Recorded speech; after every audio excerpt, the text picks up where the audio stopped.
الحمد للہ وکفا وسلام علی عبادہ الذین اصطفیٰ اما بعد۔ محترم میرے دوستو، عزیزوں اور بزرگوں، یہ ہماری سورہ حجرات چل رہی ہے جس کی 2 رکوع ہے اور 18 آیتیں ہیں، جس میں سے ایک رکوع پورا ہو چکا اور دوسرا رکوع چل رہا ہے۔ آیت 18 ہے جس میں سے 11 آیتیں ہو چکی ہیں، جس کو ہم مختصر طور پر قرآن مجید کی جو پہلی 5 آیات ہے وہ نبی کریم صلی اللہ علیہ وسلم کے ادب اور تعظیم کے متعلق اس میں بتلایا گیا ہے۔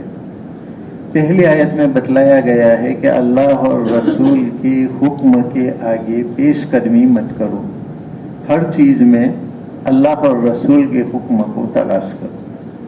دوسری آیت میں بتلایا گیا کہ رسول اللہ صلی اللہ علیہ وسلم کی آواز پر اپنی آواز کو بلند مت کرو، اپنی آواز پست رکھو۔ سوال ہوتا ہے کہ اب یہ آیت، ارے آپ صلی اللہ علیہ وسلم کے روضے پر آج بھی یہی ادب ہے کہ آپ کی آواز پر آواز بلند نہ کرے۔ اسی طریقے سے آپ صلی اللہ علیہ وسلم کے جتنے نائبین ہیں، علماء کی شکل میں، اماموں کی شکل میں، بزرگوں کی شکل میں، ان کے ساتھ بھی یہی ادب ہے کہ ان کی آواز پر اپنی آواز کو بلند مت کرو اور ان کے سامنے کھل کھلا کر کے مت بولا کرو۔ اس کے بعد ادب بتلایا کہ جو آواز کو پست کر لیتے ہیں وہ اللہ تبارک و تعالیٰ کے نزدیک تقوی والے ہیں، اور اب تک انہوں نے جو کیا اللہ تعالیٰ ان کی مغفرت کر دے گا۔ اس کے بعد چوتھا ادب یہ بتلایا کہ اگر رسول اللہ صلی اللہ علیہ وسلم اپنے حجرہ شریفہ کے اندر موجود ہو تو زور زور سے آواز نہ دیا کرے، بلکہ انتظار کرے کہ نبی کریم صلی اللہ علیہ وسلم جب باہر نکلے اور پھر تم کو تمہارے سامنے متوجہ ہو اس وقت بات کر لے۔ اور آج بھی جو آپ صلی اللہ علیہ وسلم کے نائبین ہیں، علماء اور بزرگان دین، ان کے دروازوں کو بھی نہ کھٹکھٹایا جائے اور ان کے باہر نکلنے کا انتظار کرے، اور ضرورت سے کھٹکھٹانا پڑے تو جیسے کہ موقع پر بتلایا گیا تھا کہ ناخن سے کھٹکھٹانے کا، یا آج کل جو ڈور بیل ہے وہ بھی 3 مرتبہ، یہ نہیں کہ اب کھٹکھٹایا ہی کرے۔ 3 مرتبہ ہم نے کھٹکھٹایا، پہلی مرتبہ کھٹکھٹایا، انتظار کیا، تھوڑی دیر کے بعد دوسری مرتبہ انتظار کیا، تیسری مرتبہ انتظار کیا، اب اس کے بعد چوتھی مرتبہ نہ کھٹکھٹائے، بلکہ 3 مرتبہ کے انتظار کے بعد اب گھر واپس چلا جائے۔ یہی سمجھے کہ وہ ہم کو یا تو آنے دینا نہیں چاہتے یا وہ گھر کے اندر موجود ہی نہیں ہے، اس لیے اب وہ بار بار ان کو پریشان نہ کیا جائے۔ بہت سارے اللہ والے اس آیت پر عمل کرنے کے لیے زندگی بھر ترستے رہے، کیونکہ قرآن میں ہے وَإِذَا قِيلَ لَكُمُ ارْجِعُوا فَارْجِعُوا وَهُوَ أَزْكَىٰ لَكُمْ۔ گھر والے کہے کہ اب بھی ملاقات نہیں ہو سکتی تو واپس چلے جاؤ، تو تم واپس چلے جاؤ، یہ تمہارے لیے بہتر ہے، هُوَ أَزْكَىٰ لَكُمْ۔ اب یہ هُوَ أَزْكَىٰ لَكُمْ کی بنا پر بزرگان دین چاہتے تھے کہ ہم کو کوئی گھر والا یہ کہے کہ ابھی واپس چلے جاؤ، ابھی ملاقات نہیں ہو سکتی، تو قرآن کی اس آیت پر عمل ہو جائے۔ لیکن ہمیں تمہیں کوئی اگر کہہ دے کہ ابھی ملاقات نہیں ہو سکتی، چلے جاؤ، تو ہم تو کہیں گے کہ اب زندگی بھر اس کے گھر نہیں جانے کا، ہم کو اجازت کیوں نہیں دی؟ حالانکہ کبھی کسی کو کوئی عذر ہوتا ہے، اس بنا پر انہوں نے اجازت نہیں دی، اور قرآن کی اس آیت پر تم سے عمل بھی ہو جائے گا۔ اگر کسی نے کہہ دیا کہ آج ملاقات نہیں ہو سکتی، تم چلے جاؤ، تو پھر چلے جانے کا۔ یہ اللہ تبارک و تعالیٰ کا حکم ہے۔ اس کے بعد کوئی آدمی اگر تم کو خبر دے تو پہلے اس کی تحقیق کرو، سچی خبر ہو تو آگے کارروائی کرو، ورنہ کبھی پچھتانا پڑ سکتا ہے، اور اگر تم حملہ کر دو گے تو یہ حملہ کرنا کبھی تمہارے اوپر بھاری پڑ سکتا ہے۔ اس کے بعد ادب بتلایا صحابہ کرام کو، کہ صحابہ کرام کو بتایا کہ نبی کی ذات تمہارے اندر اس لیے موجود ہے کہ تم ان کی اطاعت کرو، یہ جذبہ مت رکھو کہ نبی ہماری بات مان لے،